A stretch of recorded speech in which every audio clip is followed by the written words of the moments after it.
want to tell you how to take down white supremacy. But first, let me share with you a story about something I learned from a bunch of youth leaders. This first story is from more than a dozen years ago now, I would think. I was attending one of our General Assembly sessions, the annual gathering of Unitarian Universalists for business and programs and collegial interaction. That year in particular, I was attending as clergy and also as a youth sponsor for my eldest child. This dual role led me to some scheduling overlaps, and I had to make choices about where I was going to spend my time. Now, one afternoon, I opted to skip the big keynote lecture at the ministers' gathering to instead attend the orientation meeting for the youth delegates and for their sponsors. I have been deeply grateful for that choice as the years have gone on, because at that orientation session, I heard the most remarkable rationale for abiding by the agreed upon rules of participation that I've ever been offered. So, as you might expect, an orientation for the youth gathering coming from across the nation starts with, here are the ground rules. Now, the ground rule that had prompted this story was one of those fairly standard ones. It was no smoking or alcohol for the youth.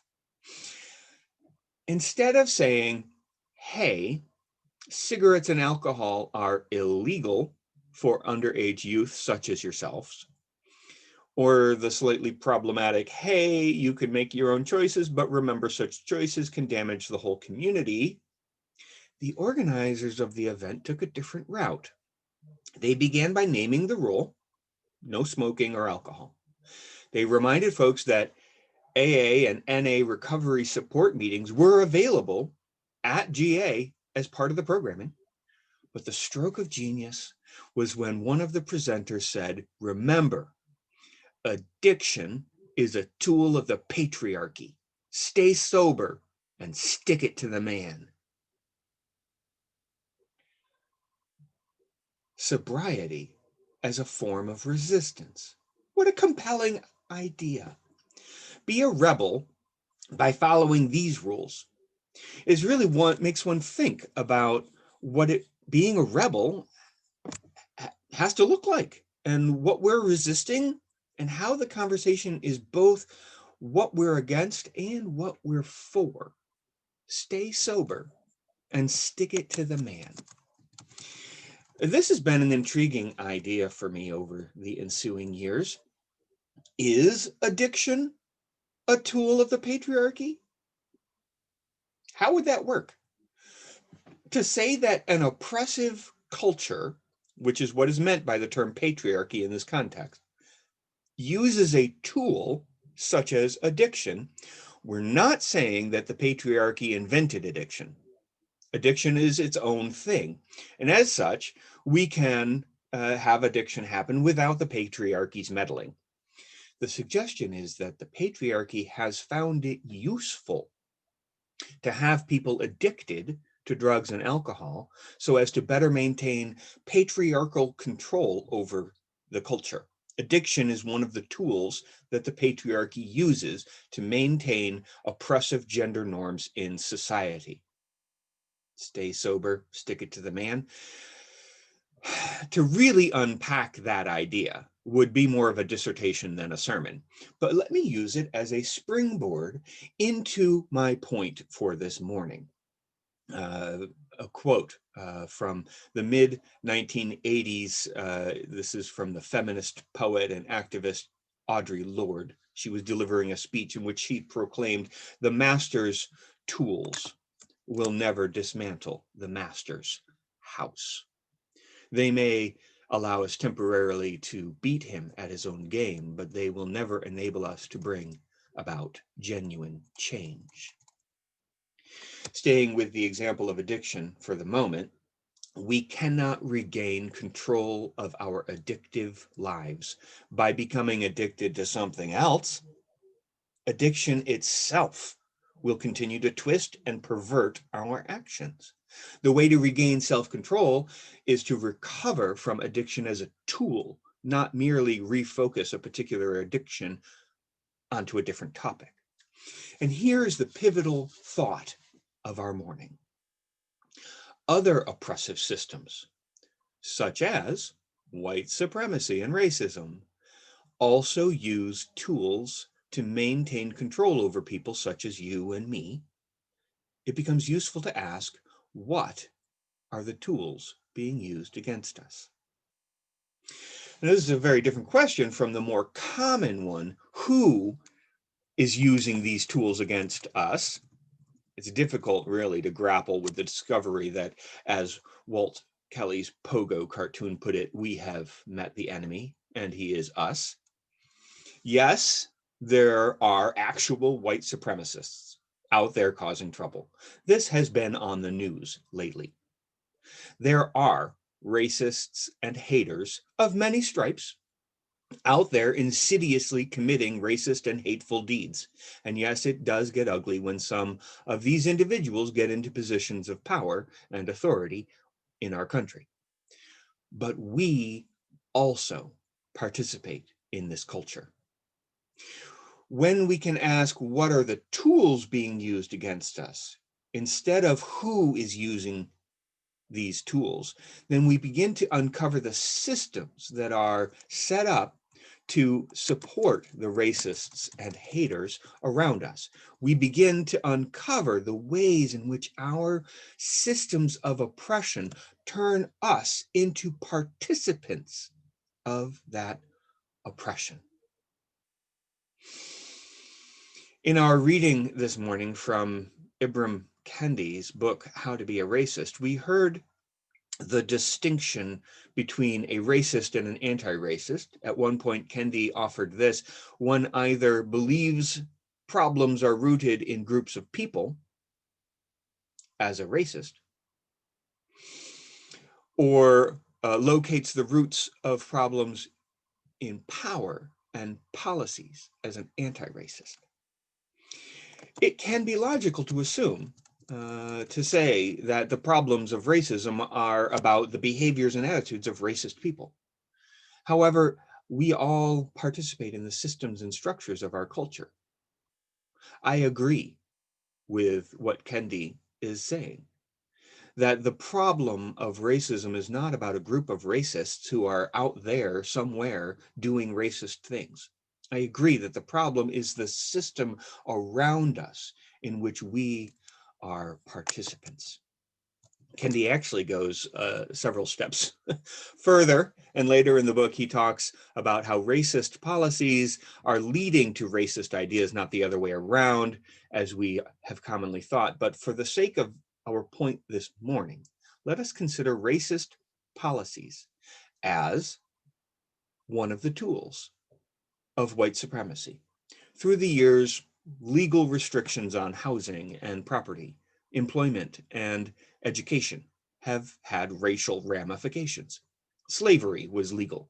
Jim Crow segregation laws were widely upheld. Mandatory sentencing for minor drug offenses created a surge in the prison population with a racial ramification. Kendi's point is that these racist policies have been the tools that built up our country's idea of racial inequality. These and other laws have shaped our country over the generations, usually not in the ways that are helpful to people of color. Occasionally, there is a helpful law that comes along, voting rights, affirmative action, that sort of a thing. Over 50 years ago, Reverend Dr. Martin Luther King Jr. said to a Unitarian Universalist General Assembly gathering, "It may be true that the law cannot change the heart, but it can restrain the heartless. The law cannot make a man love me, but it can restrain him from lynching me." And I think that's pretty important also. Here's the difficulty.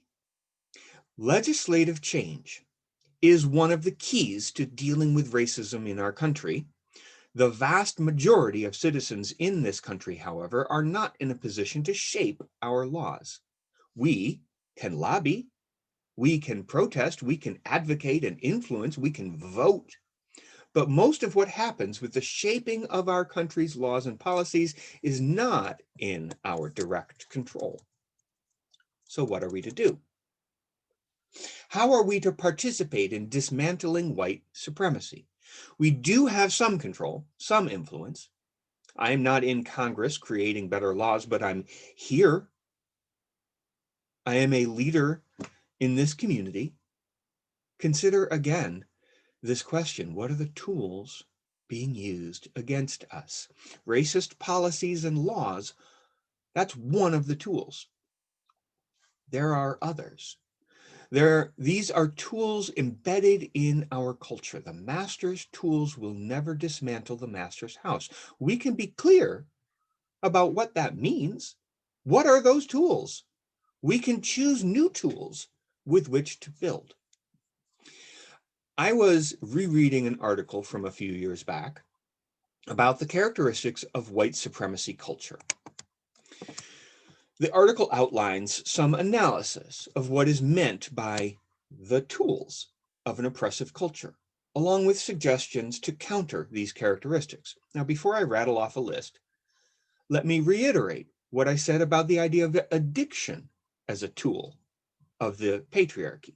The patriarchy certainly didn't invent addiction. Addiction has served as a useful tool to maintaining control of the gender norms of our society. Similarly, this list of characteristics of white supremacy includes, for example, perfectionism. White supremacy has not invented perfectionism. It merely uses that tool to maintain control of racial norms in our society.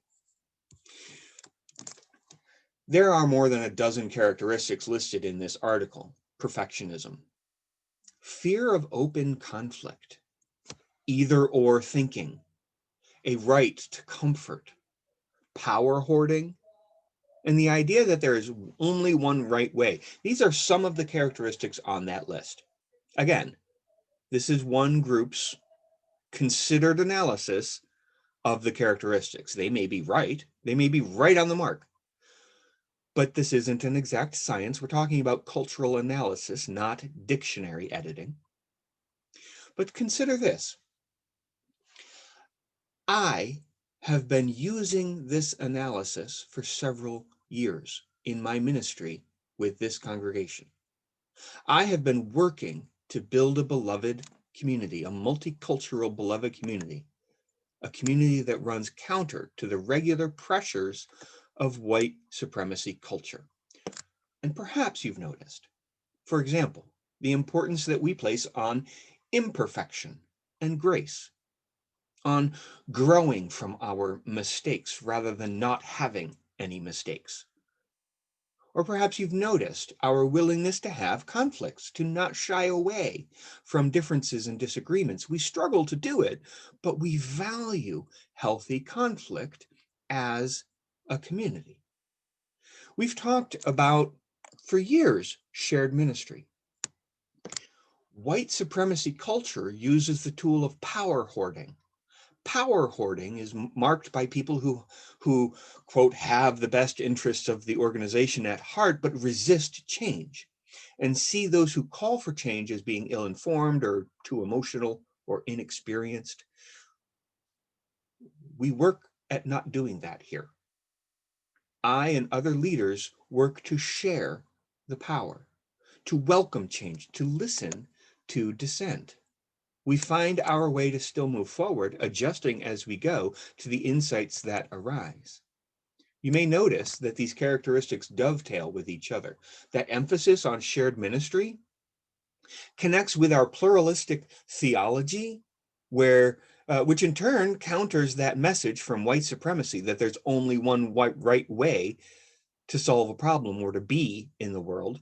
Our openness leads us to embrace a both and perspective rather than either or mindset. These all kind of lump in together. We have been using the better tools in this congregation for years.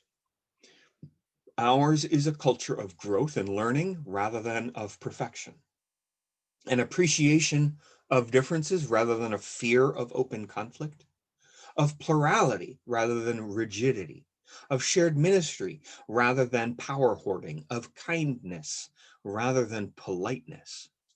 Our congregation is a living and thriving example of what can happen when we use these different tools. We're not a perfect example, of course. We stumble and we're still figuring it out, but that's part of the point. We're still figuring it out. We are working to build the beloved community together. I do spend a lot of time, especially during this pandemic, talking about the value of community. But I'm not just applauding conformity. I'm not talking about that happy, feel good, touchy feely, agree to disagree, false unity kind of community. I'm talking about the hard work of being real and authentic together while working for more justice and compassion in the world.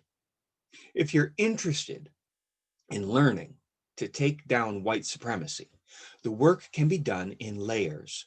Big picture, pay attention to the legislation and the racial consequences of our legal practices, particularly as they impact the poor. That's where the most effective change can occur. This is why what I find so exciting about Ibram Kendi's book. We can make important changes, moral changes for the good of our society. And on another level, you can stay sober and stick it to the man. Do what you can to welcome a change of heart within yourself, an opening of grace in your life, that you may continue to grow and learn. We don't have a change of heart and it's a one and done. We can stay open. That's where you have the most control, your own life, your own habits. And finally, to dismantle white supremacy, build something better in every place you are. At home, at church, at school or work, your circle of friends, use the better tools. I'll include a list, a full list. I'll include that article that I mentioned when I publish this sermon, so you can poke at these ideas. But the most important piece at every level is to live fully the convictions of equality and liberation. It's not enough to think about all this or sigh about it. We have to walk with the wind. We have to move toward the trouble and work together. Change is needed, and change happens through our living and our actions. Investigate the tools being used against us. Explore how we can use different tools to build something better together. In a world without end, may it be so.